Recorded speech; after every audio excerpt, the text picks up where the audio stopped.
Yeah.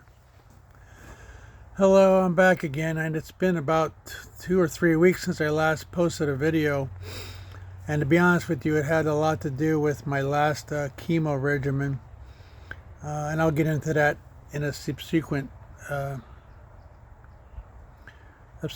vlog because I want to try and just initially just keep these vlogs all chronological as to what happened since the first time I heard the word leukemia back on January 23rd until today. As a point of reference, today is May 28th. The weather's turned out to be nice, so I'm outside my backyard posting this vlog. Where I left off, I was talking about my stay in the Salem hospital after my loss of blood and how everything was kind of foggy there. I do recall I met my oncologist there, my Salem oncologist. I'm not going to mention his name. He's a real good guy. I met him there, and I think I might have even started taking my first TKI there, the tyrosine kinase inhibitor. And my first one, and I guess it's because I was further along, as I mentioned before, I was a blast patient. I presented in the blast phase when I had my leukemia first diagnosed. So I think they started me further down the line with a stronger TKI, and this one was called dasatinib. I think I started taking it when I was in the hospital or shortly thereafter. But my oncologist in Salem, he told me he wanted me to be at OHSU and get me involved at OHSU because, to be honest, for this area, OHSU is like the place to go if you have CML leukemia. There's a doctor who's even there now at OHSU, Oregon Health Science University. About 14 years ago, he created the first TKI, which is specifically targeted to go after the cancer-causing cells that tell our blood to start creating the white blood cells. And that very first one he created was called imatinib. And some of you will probably be taking that, especially if you present in the chronic phase, I understand, or maybe the accelerate phase. But as I mentioned, I presented a blast phase, so I was on the dasatinib.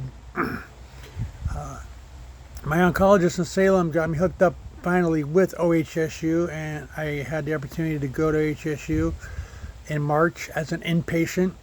The idea was for me to be there 3 to 5 weeks. I met my my Portland oncologist before I went to OHSU. He's a real nice guy, and they were going to give me my first regimen of chemotherapy, and it was all to be done as an inpatient. The idea was I'd be there 3 to 5 weeks. I guess I kind of overachieved because I was there just the 3 weeks.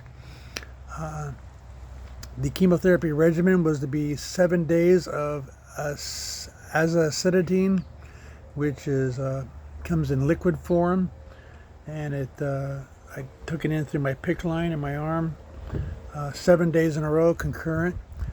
During those 7 days, I also started a regimen of venetoclax, which is another chemotherapy drug, and then my dasatinib I was taking as my TKI. I continued taking the venetoclax and the dasatinib for a total of 28 days, starting that March 6th.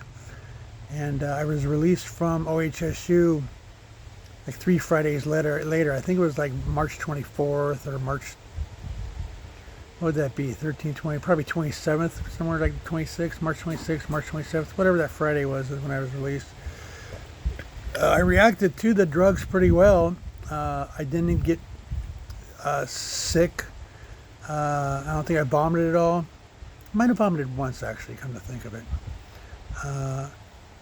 I had good bowel movements all the time. They say that with that regimen you can either get constipated or you can have diarrhea.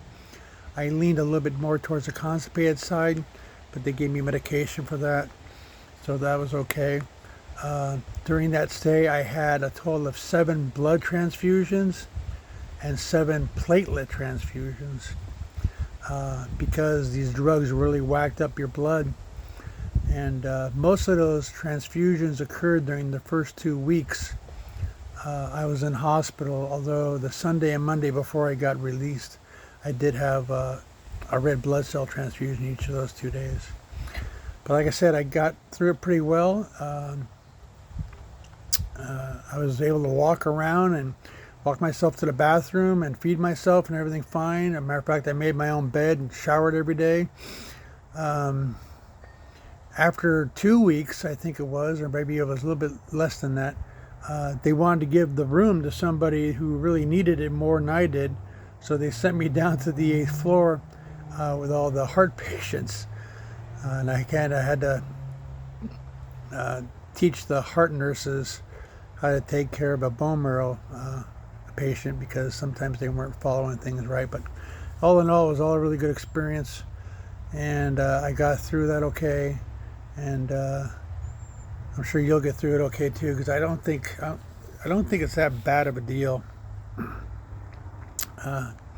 However, in my next vlog, I'll talk about my outpatient experience, which turned out to be, ironically, a little harsher than my inpatient experience. Anyway, I see I'm running out of time here, and I like to keep these videos short and sweet, so I'll say goodbye for now.